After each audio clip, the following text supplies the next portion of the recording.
Mass vaccination sites here in Georgia and across the U.S. began shutting down earlier this week as we move to the next phase of vaccinations. The plan now is to use smaller, more mobile vaccine clinics to reach people closer to where they live.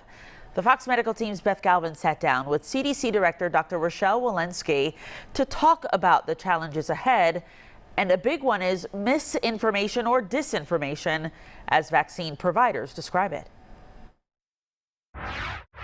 Just over 50% of adults 18 and older in this country are now fully vaccinated, but the other half of adults are still on the fence. And CDC Director Dr. Rochelle Walensky says misinformation, that is making the rounds, is making it harder to get people to roll up their sleeves.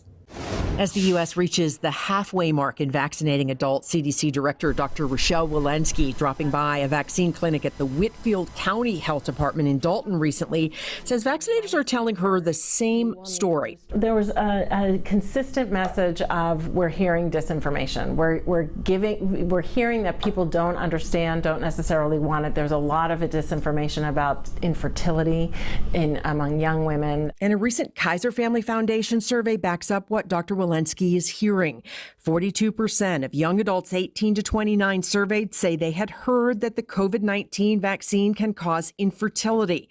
22% were not sure that that was true, but 5% believed it was. We have absolutely no data to indicate that that would be the case. And in fact, from a biology standpoint, it is biologically implausible that that could be the case. So please do go to your own trusted messenger to hear that from them, because that is not an issue. And Dr. Walensky says a big challenge is many people may be turning to social media for information about the COVID-19 vaccines, where misinformation is often circulating. So I would say if you have questions about the vaccine, please do ask your local public health department, ask your pharmacists, ask your physicians, ask your nurse practitioners, your nurses to give you accurate information, because all the information that is out there is not accurate information.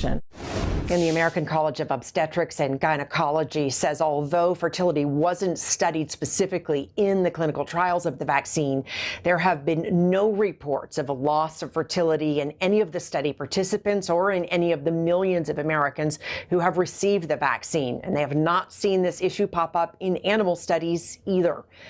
For your Fox Medical team, I'm Beth Galvin.